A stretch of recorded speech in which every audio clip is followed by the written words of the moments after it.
Welcome everyone, my name is Mike and this is Mike and the Magic, a YouTube channel dedicated to the magic of Disney vacations. In today's video, I'm going to tell you guys exactly how I save up for my Disney vacations each year. So grab your Mickey ears, hit that like button, and let's talk Disney.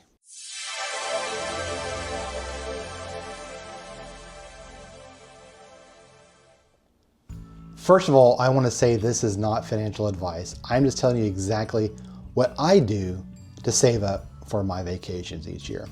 The first thing I want to talk about is flights. I personally live in North Texas, so I'm not close to any Disney destinations. And driving, though I've done it one time, just takes too much time. And if you want to see my experience with driving, I'll put a link to that video down in the description of this one. But flying, that's a big portion of any vacation. And the way that I overcome this is with credit cards. So about 10 years ago, we signed up for the Chase Southwest Visa card. We chose the Southwest card because, again, we live in North Texas and Love Field in Dallas is a hub. It's actually the headquarters of Southwest Airlines.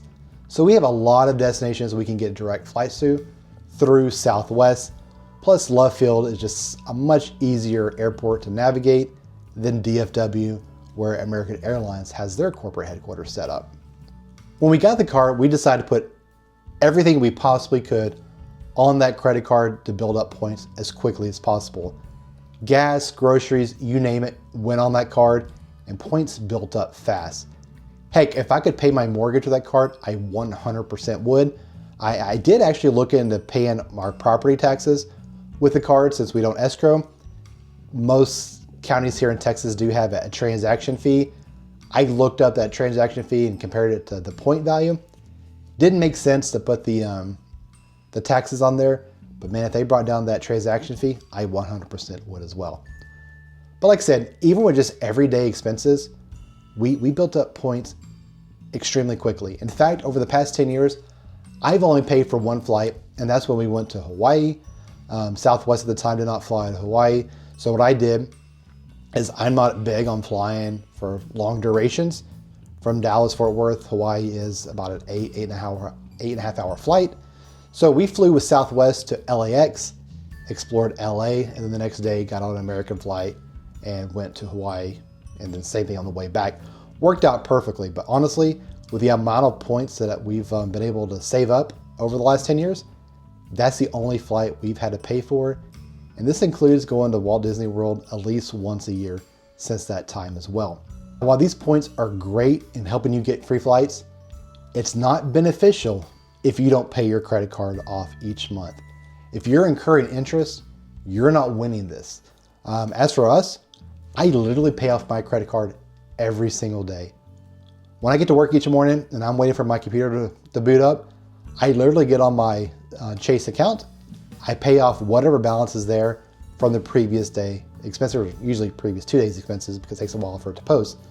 Either way, I pay it off every single day so we don't pay a dime of interest. Again, if you're paying interest, you're not winning this.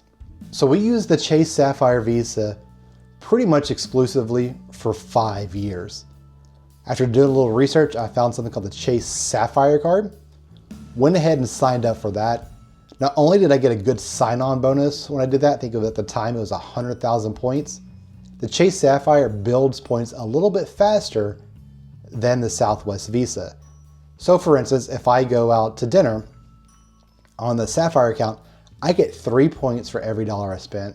Where on the Southwest Visa, I pretty much only got 1 point per dollar. So Sapphire builds even faster. Another benefit of the Sapphire card is that I can use it for other airlines besides Southwest. If I find something good with United Airlines, I can transfer the points to United. If I want to use it for a hotel, I can transfer it to Marriott, Hyatt, so many different travel partners they have. But the ones I use the most is I can transfer this to my Southwest account. So I get all those points for Southwest. And I found out Hyatt has an amazing credit card benefit where most hotels are about 10,000 points per night, whereas Marriott, when I could transfer to there, it's about 20,000 points per night. So Hyatt has become our choice hotel just because the point value is so good there.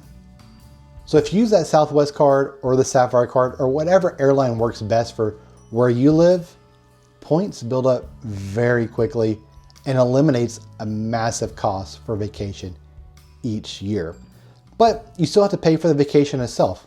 We like to go to Walt Disney World pretty much every year, and there you get to pay for the hotels, tickets, transportation to and from the airport, as well as your food and souvenirs. So the next part of the video, I'm going to tell you exactly how we save up for that. One of the most important things about saving for a vacation is to find your why. Find your motivation for wanting to travel, because if you have a clear picture of why you want to travel, it makes you a lot more disciplined when it comes to saving. So our why started in 2017, actually a year after we started using the Chase Visa account. Our then 5-year-old daughter was diagnosed with cancer. When your kid is fighting cancer, you make a lot of promises. And one of the promises that I made is that we would travel more. So once she got through the chemo, the radiation, I promised we would travel at least once a year because she loves vacations. And outside of the COVID year, we've done exactly that. And actually we did during the COVID year as well. I was on a Disney cruise line when the world shut down. So we got that vacation in 2020, just at the beginning of the year. But after that, we travel pretty much every June. Our daughter beat cancer June 6th of 2018. So we travel every June 6th. Sometimes schedule doesn't allow for that, and it'll be a little bit before, a little bit after. But most of the time we are actually on vacation that day. Absolutely hate the reason for the tradition, but I love the tradition.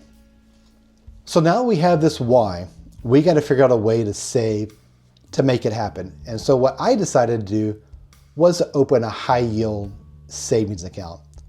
I'd already been doing this for close to 15 years for Christmas. What I do is every paycheck, I put money back to save for Christmas. So that way when December came around, it's time to buy gifts. We weren't putting stuff on credit cards. We weren't dipping in our savings, our traditional savings. We had a specific Christmas budget. I was like, why not do the same thing with vacations? So that's exactly what we did. Thankfully, Ally Bank, the high yield savings account that I use, has what they call buckets. So I can distinguish which one's the vacation budget and which one's the Christmas budget. I kind of compare this account to my 401k, where a 401k, you don't see that money ever in your traditional checking account. This is the same way, where the 401k prepares you for retirement. This high yield savings account prepares me for vacation and Christmas. Out of sight, out of mind. I only go to those accounts when I need to withdraw the money. Doing this, it's important. Times can get tough. Life happens, but I know if that money's out of sight, out of mind, I'm not using that money or touching it until it's an absolute worst case scenario, last resort. I'm not a huge Dave Ramsey fan, but I kind of go on the same principle. It's good to have no debt. You have 6 months of expenses. So that way, if anything happens, you have that money that you can live on. Same thing here. I will not touch that 6 months expenses unless that vacation budget's gone. We've only had to do that one time in 10 years, just because I had a ton of medical bills with your kid battling cancer. But we save the money right back up using this method here. So again, don't put yourself in too bad of a situation, but again, don't touch it until it's an absolute last resort. So how much to save each month is really dependent upon what kind of vacation you want to take. As for my family and I, we love Disney vacations. We're a family of 3. It provides something for all 3 of us that we enjoy, and none of us get bored. So again, how much to save is really dependent upon your family, your budget, and how you like to vacation. But as an example, if you put down $100 to this account each paycheck and you're paid bi-weekly, that's 26 paychecks a year or $2,600.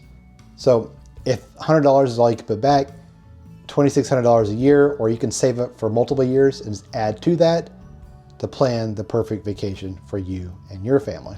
As far as how much you put in there, you not only want to project the cost of the vacation, you want to plan a little bit extra as well. I personally feel that vacations cannot be truly enjoyed if you're stressed out about money.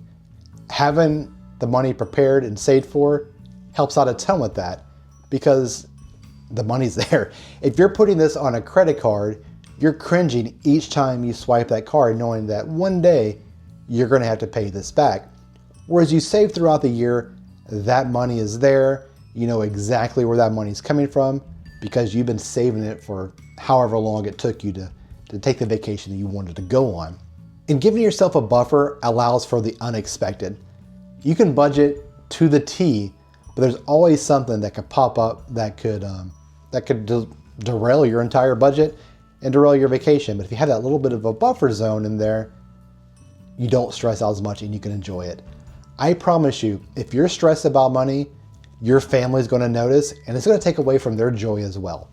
So try to get a buffer in there so that way you're not hounding on your kids, your spouse about all that money being spent because you've mentally prepared yourself and you prepared your budget and your bank account for this so you can sit back and enjoy all your hard work. I've honestly seen fathers in Walt Disney World stressed to the T. You know, I've seen a guy literally yell at his kids for not eating their meals.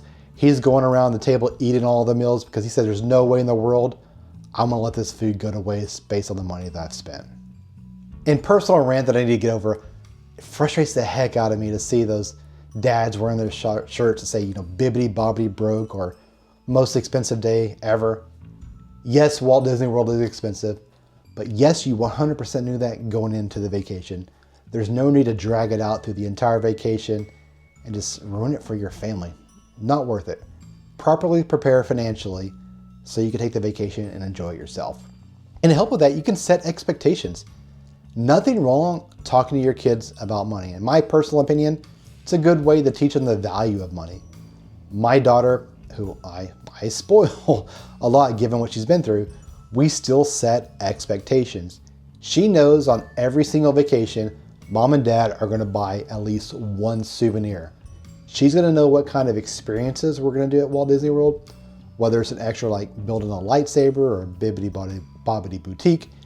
She knows about that going in. So that way, when she's there, she kind of knows not to ask for anything additional. She's very respectful of that because she knows what expectations are there. Don't know if that makes sense. I fumble my words a lot. But so she knows that if she gets one souvenir and we try to set a budget on that. Again, that's gonna be personal preference and personal budgets on what that is. And she knows if she wants anything extra, she needs to save her own allowance throughout the year as she gets prepared for the vacation. Of course, you know, grandparents will give her money for birthdays or just because they know that mom and dad are only paying for one souvenir. And that's worked out perfectly. I've never recall a situation where she's begging and crying, even when in her younger days, for something else because she knew going in, this is what she's gonna get and she's been appreciative of that. Another way to save is using a travel advisor. I know a lot of people think, you know, just because you can book stuff online yourself now, that travel advisors are obsolete. Fortunately, they're not. There's so many advantages of using a travel advisor. Number one reason, in my opinion, is the fact they can save you money. You know, if you book online with Walt Disney World is not gonna call you when they run a special to let you know that, hey, if you rebook, you can save this amount of money. Your travel advisor, that's exactly what they do. I've had experiences where I've actually saved my clients up to $2,000 off of their vacation because after they booked, Disney dropped a promo that applied to them. Even if it's not as big as $2,000, being able to save them even a couple $100 is one of the greatest joys I have as a travel advisor. Be able to call my clients and say, hey, guess what? Disney dropped new pricing. You don't have to do a thing. I've already taken care of it for you. And this is how much money you saved. Absolutely the best thing about my job. So yeah, use a travel advisor. I'd be more than happy to help you out with Disney Vacations. My travel company that I work for does all sorts of vacations. So if I can't personally help you, I know somebody that 100% can. So to summarize, it's basically just as simple as saving. Just save throughout the year or a couple of years, depending upon your budget and your destination and the final cost of the vacation. And I promise you, it's worth taking the time to save up for it. Vacations paid in cash are a lot more fun than vacations put on credit card. I promise you that. If you have any questions about the things I've discussed here, please ask in the comments below and I'll answer those questions. If you need help planning the perfect Disney vacation, check out my email address in the description of this video. I'd be more than happy to help you out. And if you have any tips that I did not mention here about saving money for your vacation, also let me know in the comments. I would absolutely love to hear them. I thank you so much for watching this video. Until the next one, you have a magical day. Bye.